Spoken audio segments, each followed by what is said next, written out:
ربكم ثم توبوا إليه يمتعكم متاعا حسنا إلى أجل مسمى.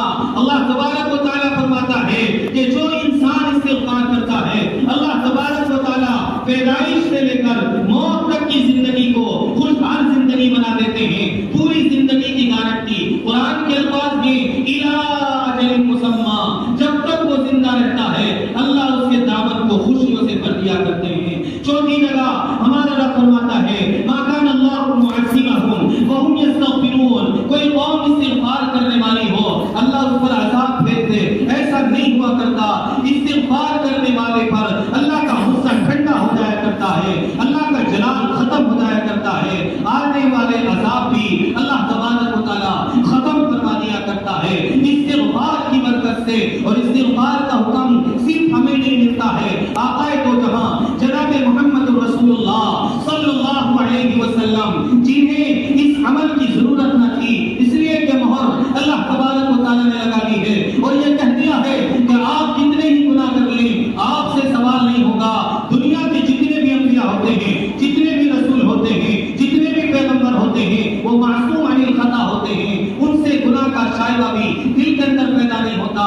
اور سید الاولین والآخرین جناب محمد رسول اللہ صلی اللہ علیہ وسلم کے بارے میں یہ ادنا تصور نہیں کیا جا سکتا. لیکن قرآن کی آیت میں امر کا صیغہ ہے. اللہ فرماتا ہے فَسَبِّحْ بِحَمْدِ رَبِّكَ وَاسْتَغْفِرْ. میرے لاڈلے آپ بھی استغفار کر لیجئے. آقا دو جہاں فرماتے ہیں میں روزانہ کم سے کم 100 مرتبہ اللہ سے معافی مانگتا ہوں. اس کا حکم اللہ تبارک و تعالیٰ نے اپنے نبی کو بھی دیا ہے. آئیے احادیث کی طرف چلتے ہیں. آقا ارشاد فرماتے ہیں من وجد فی صحیفته استغفارا کثیرا. جس کے نامہ اعمال میں استغفار زیادہ ہوگا، استغفار کا جو اہتمام کرنے والا زیادہ ہوگا اسے کیا انعام دیا جائے گا؟ وہ جنت میں ہنستے ہوئے داخل ہو جائے گا. دوسری حدیث کے اندر ارشاد فرما دیا گیا من لزم الاستغفار جعل اللہ له من کل ہم فرجا. استغفار کرنے والے کو اللہ تبارک و تعالی مصیبتوں سے بچا لیا کرتا ہے.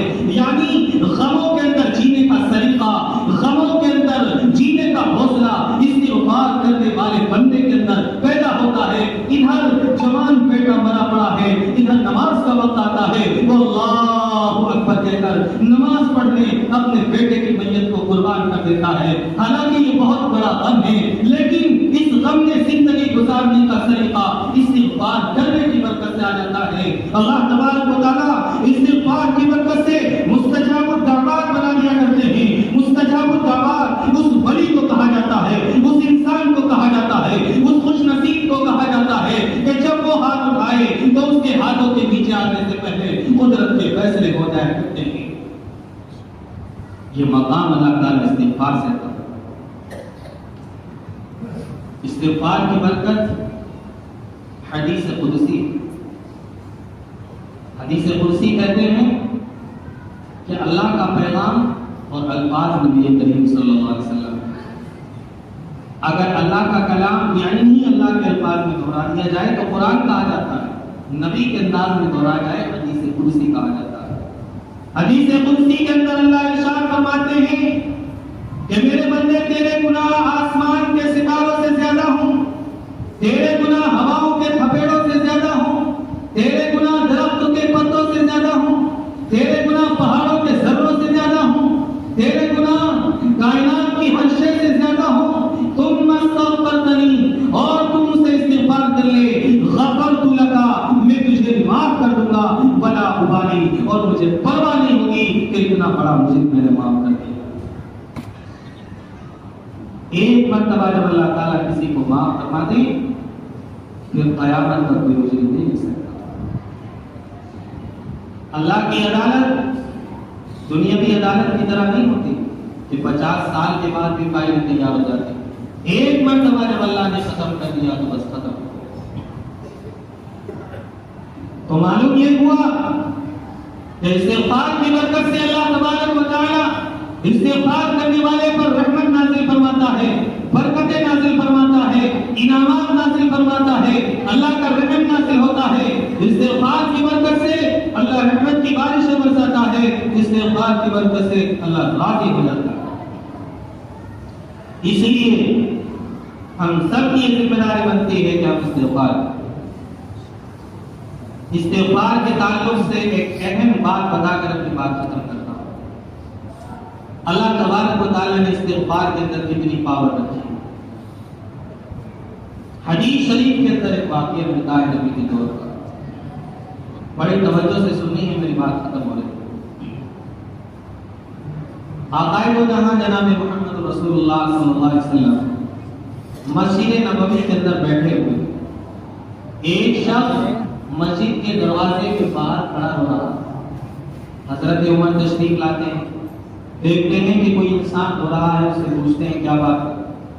کہنے لگے میں بہت بڑا گنہگار ہوں، آقا سے ملنے آیا تھا لیکن ہمت نہیں۔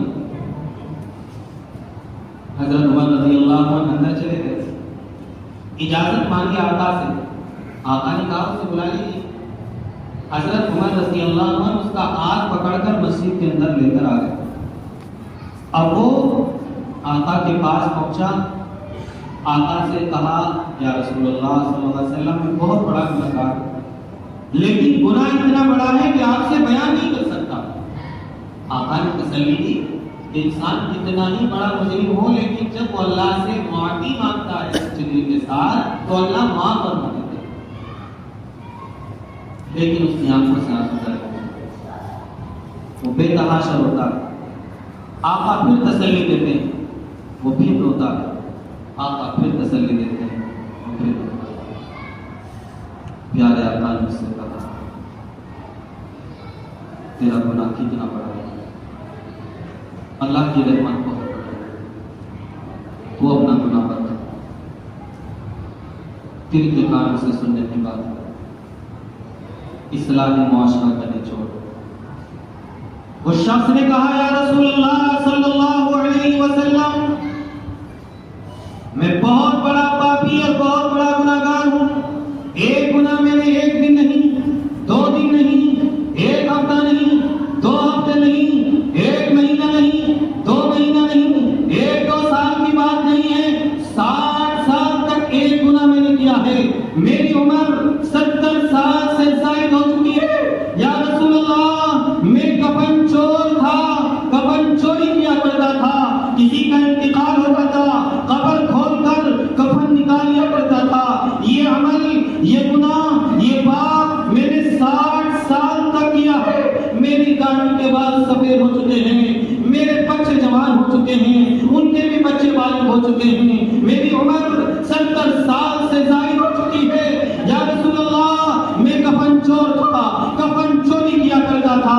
ایک دن کی بات ہے، ایک دن کا واقعہ ہے، ہمارے محلے کے اندر ایک نوجوان لڑکی کی موت ہو جاتی ہے، جو کہ میری خبیث عادت تھی۔ میں قبر میں پہنچ جاتا ہوں، اس کا لباس اتار دیتا ہوں، یعنی اس کا کفن ہٹا دیتا ہوں۔ کفن چوری کرنے کی نیت سے گیا تھا، لیکن یہ خراب ہو جاتی ہے۔ میں اس کے ساتھ گناہ کر بیٹھتا ہوں، اس کے ساتھ منہ کالا کر دیتا ہوں۔ یا رسول اللہ جیسے ہی قبر سے باہر نکلتا ہوں، ہائے ہائے دل کے کانوں سے سننے کی بات ہے، آقا سے وہ گنہگار فرماتا ہے جیسا ہی میں باہر نکلتا ہوں مجھے قبر سے آواز آتی ہے، او اللہ کے بندے تو یہاں بھی مجھے ناپاک کر کے چلا گیا، کل قیامت کے دن میں ناپاک اٹھائی جاؤں گی تو اللہ کے سامنے کیا جواب دے گا؟ تجھے شرم نہ آئی، تجھے حیا نہ آئی، تیرے دل پر احساس نہ ہوا؟ قبرستان کے اندر بھی تیرا دل پسیدہ، قبرستان کے اندر بھی تجھے غیرت نہ آئی، قبرستان کے اندر بھی تجھے حیا نہ آئی۔ یا رسول اللہ میں نے یہ گناہ کیا، جب سے میں نے یہ گناہ کیا ہے میں کپڑے پہنتا ہوں وہی منظر میرے سامنے ہوتا ہے، میں کھانا کھاتا ہوں وہی نقشہ میرے سامنے ہوتا ہے، میں پانی پیتا ہوں وہی منظر میرے سامنے ہوتا ہے، راتوں کو سونے کے لیے بیٹھتا ہوں مجھے نیند نہیں آتی، میرے کانوں کے اندر اسی معصوم کی آواز ٹکراتی ہے، او اللہ کے بندے تو نے ناپاک مجھے یہاں بھی کر دیا، تجھے غیرت نہ آئی؟ ایک میت کے ساتھ، ایک لاوارث کے ساتھ، ایک بے سہارا کے ساتھ، ایک بے آسرا کے ساتھ تجھے حیا نہ آئی، تجھے تیرے دل کے اوپر احساس نہ ہوا؟ یا رسول اللہ یہ گناہ مجھے تڑپاتا ہے، میں سو نہیں سکتا، میری آنکھ کھل جاتی ہے۔ آقائے دو جہاں طائف کے میدان کے اندر بھی جنہوں نے غم برداشت کی ہو، آقائے دو جہاں کی زبان بند ہو جاتی ہے، آنکھوں سے آنسو نکلنے لگتے ہیں، میرے آقا کی زبان بند ہو جاتی ہے، آپ بھی جواب نہیں دیتے۔ وہ گناہگار دیکھتا ہے کہ یہاں بھی کوئی سنوائی نہیں ہوتی ہے، جب وہ گناہگار دیکھتا ہے کہ آقا میرے بارے میں کوئی سفارش نہیں کرتے ہیں، آقا سفارش کریں تو کیسے، کس طرح کریں، آخر بات کی ایسی ہے، میرے آقا کی زبان بھی بند ہو جاتی ہے، بس آنسو جاری میں مگن ہو جاتے ہیں، اللہ کی کبریائی کے اندر ڈر جاتے ہیں۔ پیغمبر علیہ السلام کیا جواب دو؟ اب وہ گناہگار وہاں سے اٹھ کر جنگل میں چلا جاتا ہے اور اللہ سے 40 دن تک استغفار کرتا ہے اور یہ کہتا ہے اے اللہ اگر میں اتنا بڑا پاپی ہوں، اتنا بڑا گناہگار ہوں اور واقعی بہت بڑا گناہگار ہوں، واقعی بہت بڑا میرا جرم ہے، اے اللہ اگر میرا گناہ معاف ہو سکتا ہے، اگر میرا گناہ معافی کے قابل ہے تو اللہ اسے معاف کرنے کے ساتھ ساتھ اپنے نبی کو بھی خبر دے دیجیے، اگر میرا گناہ معافی کے قابل نہیں ہے تو میرے جسم کے ٹکڑے کر دیے جائیں، مجھے جلا کر راکھ کر دیا جائے تاکہ آنے والی دنیا کو یہ پیغام ملے کہ اللہ کے نافرمانوں کے لیے یہ دنیا جہنم سے کم نہیں ہوا کرتی ہے۔ یہ اتنا بڑا گناہ تھا، 40 دن استغفار کرتا ہے۔ حضرت جبریل آقا کے پاس تشریف لاتے ہیں، لمبی حدیث ہے، آقا سے فرماتے ہیں یا رسول اللہ اس کفن چور کو بلا لیجیے جو 40 دن پہلے آپ کے دربار میں آیا تھا، آپ کی عدالت میں آیا تھا، آپ کے قدموں میں آیا تھا، آپ کی مسجد میں آیا تھا، آقا اس کو بلا لیجیے اور نہ صرف بلا لیجیے، اس سے کہہ دیجیے تیرے گناہ پر معافی کا قلم پھیر دیا گیا ہے۔ ہائے ہائے آقا تو کہاں محسن انسانیت سونپ جاتے ہیں، صحابہ میں اعلان ہوتا ہے، صحابہ ڈھونڈتے ہیں، جنگل کے اندر پڑا ہوا ملتا ہے، اسے پکڑ کر لاتے ہیں، گھسیٹتے ہوئے لاتے ہیں، وہ تو گھبراتا ہے، کہنے کا میرا آقا اسے سینے سے دبا لیتے ہیں، اس کی پیشانی کو چومتے ہیں، اس کے ہاتھوں کو چومتے ہیں، اسے سینے سے لگاتے ہیں اور اسے مسکراتے ہیں۔ اللہ کی کفن چور کے لیے بھی تیسری مطلب پڑھ رہا ہے جو قدرت اللہ کی وہاں کی یہاں بھی ہے، وہ کفن چور جس نے 60 سال تک یہ گھٹیاں ہاں وہ تو یہ بات یاد ہے اس کو اللہ تبارک و تعالی اگر اسے معاف کر سکتا ہے شروع ہو رہا ہے تو ابھی جب ہماری اپنی اصلاح ہو جائے گی کیا ہم کفن چور سے بھی زیادہ بڑے گناہگار یہ اما سے شروع کر رہے ہیں نہیں؟ یقیناً اللہ کی ذات سے ہمیں امید ہے سورہ نبا نہیں پڑھ رہا ہے تو اصلاح معاشرہ خود بخود میں آ جائے گا۔